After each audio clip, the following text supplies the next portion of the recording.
Hello everyone, good morning, नमस्कार, जय हिंद, राधे राधे, जोहार।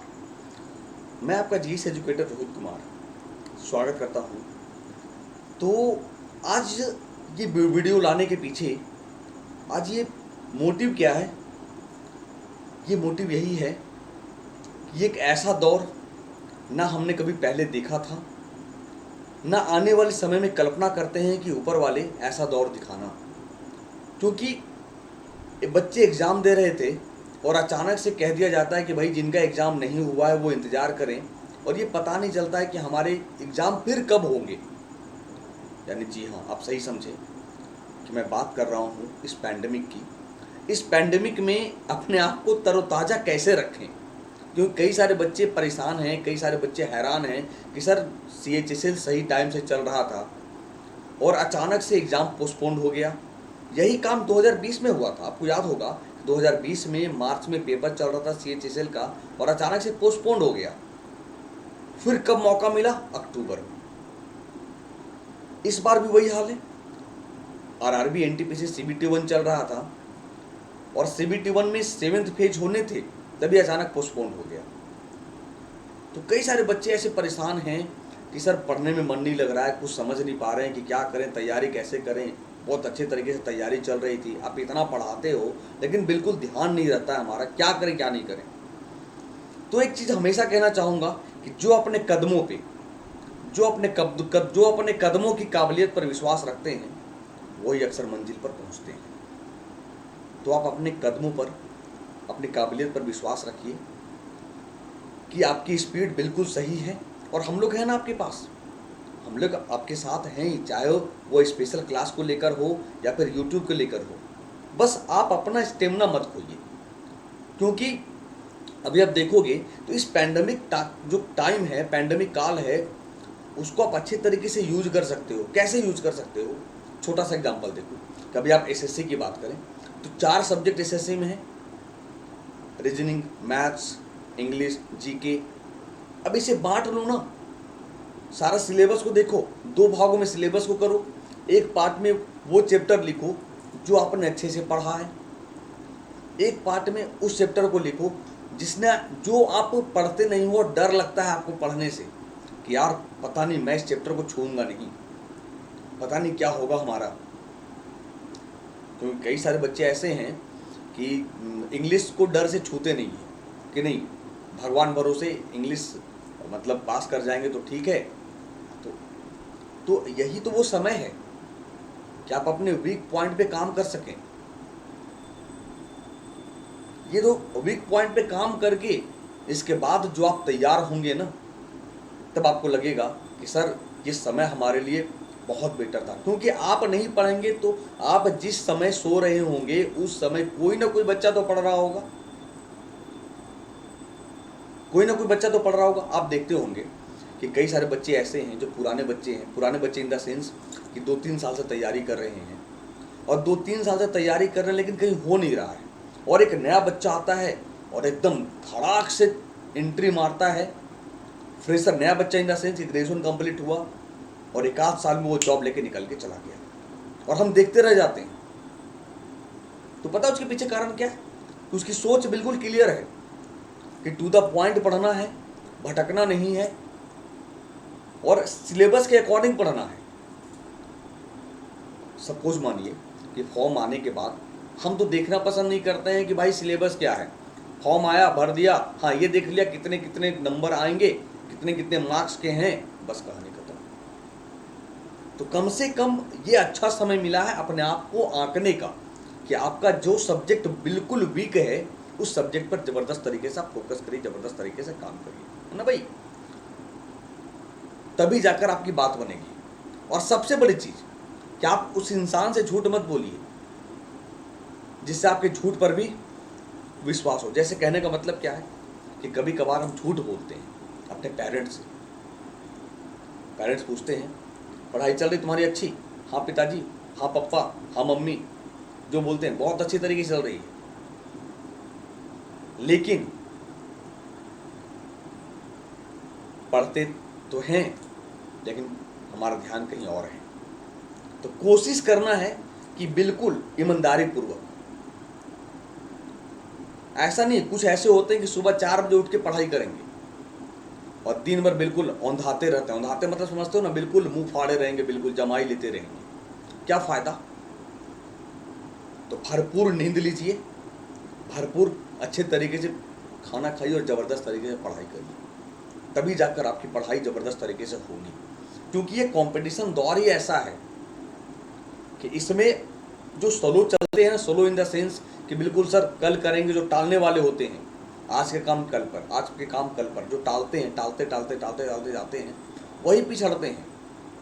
तो मेरा सीधा कहना है कि ये उन बच्चों के लिए अच्छा मौका है कि जिनकी तैयारी मार्च में ना हो पाई थी। क्योंकि मेरा मानना है कि अभी जो एग्ज़ाम होंगे, कम से कम ये मान कर चलिए कि जून जा रहा है, अभी जून तो शुरुआत है ना, जुलाई और अगस्त आपको 2 महीना और ज़बरदस्त समय मिलेगा, यानी जून को इंक्लूड करें तो 2.5-3 महीने समय अच्छे मिलेंगे। और इस 2.5-3 महीने में इतना ज़बरदस्त तरीके से स्टडी कर लो, इतने ज़बरदस्त तरीके से पढ़ाई कर लो कि जब आप एग्ज़ाम हॉल में पहुँचो तब लगे कि यार रोहित सर ने जो कहा था, मतलब यस बिल्कुल 100% शाश्वत, बिल्कुल सत्य है, शाश्वत सत्य हो गया बिल्कुल।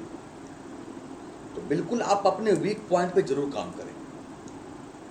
वीक पॉइंट पे जब तक आप काम नहीं करेंगे तब तक आप किसी भी सब्जेक्ट में कोई भी एजुकेटर से पढ़ लो बच्चे, चीज़ें आपके अनुरूप नहीं हो पाएंगी। आप अपने वीक पॉइंट पे काम नहीं करते हैं। तो सबसे पहले एक आप अपना रूटीन बनाइए। रूटीन जैसे पढ़ने का रूटीन नहीं, वो रूटीन कि मुझे कम से कम रोजाना 1 से 2 घंटा रिवीजन के लिए टाइम निकालना है। चाहे वो मैथ्स के लिए हो, चाहे वो रीजनिंग के लिए हो, चाहे वो जीके जीएस के लिए हो, चाहे वो इंग्लिश के लिए हो। और वीक में तो कम से कम जरूर, क्योंकि आप केवल पढ़ते हैं, रिवीजन नहीं करते हैं। क्योंकि आप खुद सोचिए, ठहरा हुआ पानी भी एक समय में गंदा हो जाता है, और जो पानी बहता रहता है ना, वो बिल्कुल साफ रहता है। तो कहने का मतलब यही है कि रिवीजन करते रहिए। अगर दिमाग में एक जगह स्थिर हो गया एक ही चीज़, तो चीज़ें आपके लिए बहुत मुश्किल होंगी। तो रिवीजन जरूर करिए।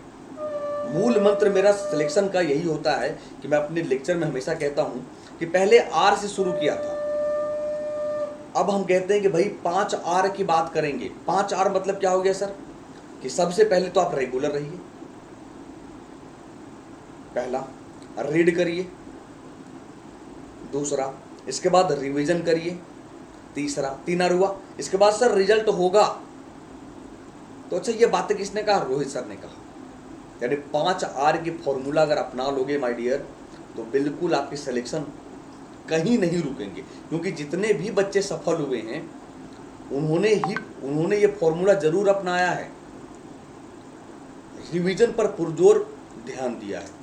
चाहे वो जो सब्जेक्ट हो, चाहे वो मैथ्स हो, रीजनिंग हो, जीएस हो। और जीएस खास करना हम बहुत भूलते हैं। आज देखो जो 2020 का करंट अफेयर्स है वो आज स्टैटिक जीके हो गया। लेकिन हमेशा पॉजिटिव माइंड लेके हमेशा पॉजिटिव रहिए और अपने स्टेमिना को कभी कमज़ोर होने मत दीजिए। आप देखते होंगे हम लोग 7 घंटे 8 घंटे बिल्कुल पढ़ाते रहते हैं आपको। उसके पीछे रीज़न क्या है? क्या हम लोग कुछ स्पेशल खाना खाते हैं क्या? भाई वही जो आप खाते हो हम खाते हैं। लेकिन क्या है कि नहीं, मुझे अपने जो हमारा लक्ष्य है, एम है, आपकी सफलता के द्वार तक पहुंचाना, तो वैसे ही आपका लक्ष्य होना चाहिए कि जो हमारा एम है, जो हमारा लक्ष्य है, जो हमने कमिटमेंट किया है, हमने अपने पेरेंट्स से कमिटमेंट किया है, उस तक पहुंचना। तो उसके लिए क्या करना होगा? आपको ज़बरदस्त तरीके से पढ़ना पड़ेगा, ज़बरदस्त मेहनत करना पड़ेगा, हमसे कहीं ज़्यादा मेहनत करना पड़ेगा आपको। क्योंकि हम तो आपको तैयार करते हैं, लेकिन भाई फाइट तो आपको करना है ना जाके। फाइट तो आपको करना है, क्योंकि हम तो तैयार करेंगे, लेकिन असली लड़ाई तो आपको लड़नी है मैदान में। कहते हैं ना, मान लो तो हार है, ठान लो तो जीत है। मन के हारे हारे, मन के जीते जीते हैं। तो उम्मीद करेंगे कि ये मेरी बातें जो भी मैंने आज बताई आपको, कि इस पैंडेमिक काल में अपने कीमती समय को हम कैसे इन्वेस्ट करें पढ़ाई में, बिल्कुल इसे अप्लाई करेंगे अपने ऊपर। और फिर जब मैं कोई और टॉपिक पर लेकर आपको जो मोटिवेशन के लिए आऊँगा, तो फिर आप एक कमेंट से पता चल जाएगा कि आपने माना या नहीं माना। कुछ बच्चे कहते हैं कि सर मैं मोटिवेट नहीं होता हूँ, मुझे मोटिवेट करिए। पता है, आप अपने पेरेंट्स का चेहरा याद करिए, कितने मुश्किल से वो आपको पढ़ाते हैं। ना जाने कितने रात आपके पापा ने खाना नहीं खाया होगा, ना जाने कितनी रात आपकी मम्मी ने आपके लिए खाना नहीं खाया होगा कि ना मेरा बेटा भूखा होगा, एग्जाम है। तो इससे बड़ा मोटिवेशन कुछ हो सकता है क्या कि आपके लिए आपके पापा और मम्मी नहीं सोते हैं? इससे भी बड़ा कोई मोटिवेशन है क्या? कम से कम आपके लिए जो आपके पेरेंट्स सपना देखते हैं, उस सपना को पूरा करने की कोशिश जरूर कीजिए। तो आज यहीं तक, मिलेंगे कुछ ऐसे ही इनको नए मोटिवेशन कोट के साथ। तब तक के लिए अपना ख्याल रखिए। शुक्रिया। जय हिंद।